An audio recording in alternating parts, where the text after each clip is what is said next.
Et c'est M. le député Johnson qui avait signalé qu'il voulait intervenir. Alors, à vous la parole, M. le député Johnson. Merci beaucoup, Monsieur le député. C'est avec plaisir que j'interviens sur le projet de loi. Monsieur le Président, pardon. Par contre, j'interviens sur le projet de loi 64, qui est la loi sur l'immatriculation des armes à feu.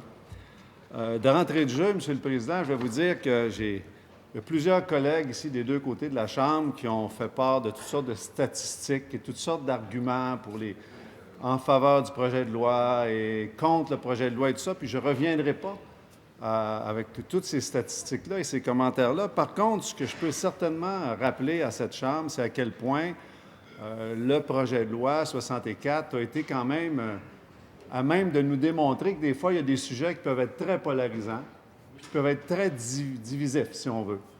Et puis, principalement, le projet de loi, dans un premier temps, sur le registre des armes à feu, interpellait beaucoup la sensibilité des gens, au sens où il y a des événements qui se sont passés, et puis là, il y a une croyance profonde que plus on va être capable de mettre en place des mesures pour contrôler les armes à feu, bien, plus il y a de chances qu'il va y en avoir de moins en moins de ces événements-là. Alors ça, c'est une chose. On a après ça une autre frange, un peu, de la population, de nos concitoyens, qui ne voient pas nécessairement le lien entre la fréquence de ces événements-là et puis la mise en place d'un registre qui vise à immatriculer les armes à feu. Et puis après ça, on a toutes sortes de commentaires, à savoir toute la question de bureaucratie, toute la question de l'efficacité, la question qui est quand même légitime, Monsieur le Président, des montants d'argent est alloués pour un tel registre. Dieu sait que l'exemple du fédéral a été pas tellement inspirant. Puis après ça, bien, notre gouverne, ici même au Québec, avec nos projets informatiques, on sait très bien que depuis une quinzaine d'années, les projets qui ont été mis en place ou qui ont été mis de l'avant pour être développés au Québec, on a eu, surtout dans le milieu de la santé, des histoires d'horreur. Alors, il est légitime qu'une partie importante de notre population émette de sérieuses réserves quant à la faisabilité ou les coûts associés à ça. Alors, ce qu'on s'est aperçu aussi, c'est qu'il y avait une certaine fracture qu'on pouvait voir entre ce qui se passe un peu en milieu urbain puis ce qui se passe un petit peu davantage en milieu rural, dans les régions. En même temps, ça l'a amené à l'avant-plan, Monsieur le Président, toute la notion de la ligne de parti. Puis je prendrai une couple de minutes pour en parler, pour partager avec les gens qui nous écoutent, parce que souvent, on va entendre un commentaire, des citoyens vont dire la ligne de parti, les députés ne pensent pas, ils se font imposer une ligne de parti. Bien, je veux rappeler aux citoyens un petit peu, nous, chez nous, à la Coalition Avenir Québec, comment ça fonctionne quand on arrive avec une position.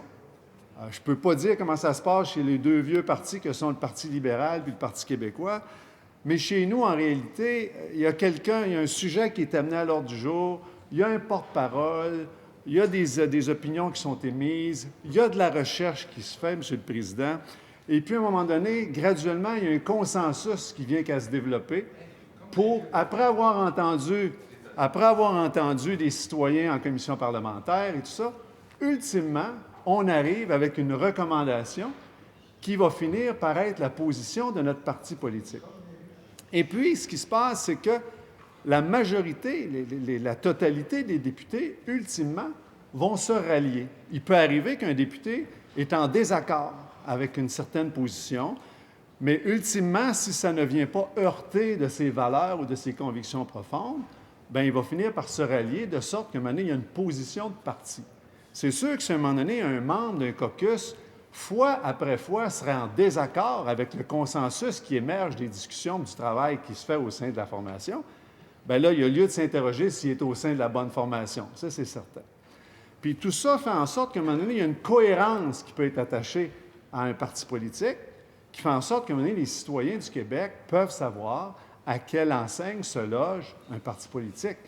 Puis il peut, après ça, développer des affinités, puis décider un jour de faire confiance à ce parti-là. C'est un petit peu ça, la question de la ligne de parti, ou la question, ultimement, c'est la plateforme, c'est le programme d'un parti. Alors, à la Coalition Avenir Québec, pour ce qui est du projet de loi 64, notre chef a décidé qu'il n'y aurait pas une recherche de consensus pour le vote sur le projet de loi 64. Autrement dit, ce qu'il a dit, je suis conscient qu'au départ, il y a une variété d'opinions qui peuvent s'exprimer. mais aussi vous représentez des populations qui peuvent avoir des opinions divergentes, dépendamment des endroits où vous êtes au Québec. Alors, au lieu de s'embarquer dans un travail, on va chercher à aller chercher un consensus pour finalement arriver avec une position de parti. Bien, ce qu'il a dit, c'est dans ce cas-là, ce qu'on va faire, c'est que chacun de votre côté, je vous mandate pour développer l'opinion ou la façon dont vous allez représenter vos citoyens puis le vote que vous allez prendre. Alors, moi, j'ai pris mon chef au mot.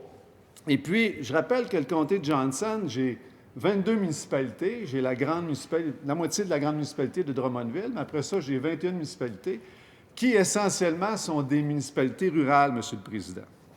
Alors, ce que j'ai fait, bien, au départ, moi, personnellement, comme individu, j'ai un préjugé favorable par rapport à l'enregistrement des armes à feu. Mais à partir du moment où on n'a pas eu à bâtir un consensus au sein du parti, moi, ce que j'ai fait, je me suis dit, bon, écoute, j'ai quelques semaines ou quelques mois devant moi. Moi, je vais aller dans mon comté, puis je vais aller sonder un peu ce que les gens en pensent de façon générale, sans avoir d'agenda, puis sans chercher à les éduquer, M. le Président, sur une certaine position qu'ils devraient prendre ou pas. Alors, ce que j'ai fait au fil des derniers 2 mois, 1 mois et demi, c'est que j'ai parlé à plusieurs élus, j'ai parlé à plusieurs leaders dans la communauté, puis régulièrement, quand j'avais des événements avec des citoyens, ultimement, j'en prenais 1 ou 2 sur le côté. Je disais, oh, qu'est-ce que tu penses de ça, toi, le projet de loi pour l'enregistrement des armes à feu? Et puis, de façon générale, je vous dirais, Monsieur le Président, c'est sûr que j'ai reçu beaucoup de courriers au bureau. Là-dessus, il y a une partie du courrier, je dirais que c'est vraiment organisé par un groupe qui était, mettons, anti-contrôle des armes à feu. Mais de façon générale, j'ai reçu aussi beaucoup de courriers que les gens disaient qu'ultimement, eux autres, ils ne pensaient pas que c'était une bonne idée. Puis après ça, bien, à parler avec les gens dans mon comté, puis un peu mon petit sondage maison que j'ai fait, Monsieur le Président, bien, j'en suis venu à constater que, d'une façon très, sans être militant, là, mais après ma barre, la majorité des gens à qui j'en ai parlé ont exprimé au départ, mettons, qu'ils n'étaient pas favorables à un tel projet de loi. Alors, tout ce que j'ai fait jusqu'à récemment, ça a été de chercher à conforter un peu quel était le pouls un peu que je pouvais prendre dans mon comté. À ça, c'est additionné, il y a quelques semaines, il y avait le congrès du Parti libéral à Drummondville. Et puis là, on a eu l'Association libérale du comté qui a cherché à faire passer une résolution au congrès pour avoir un changement de position du gouvernement par rapport au registre des armes à feu.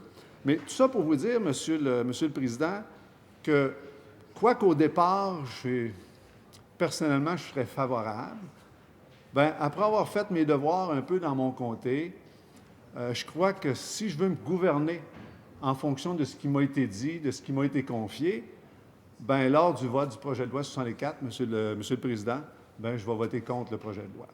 Merci, Monsieur le Président. Alors, merci, M. le député.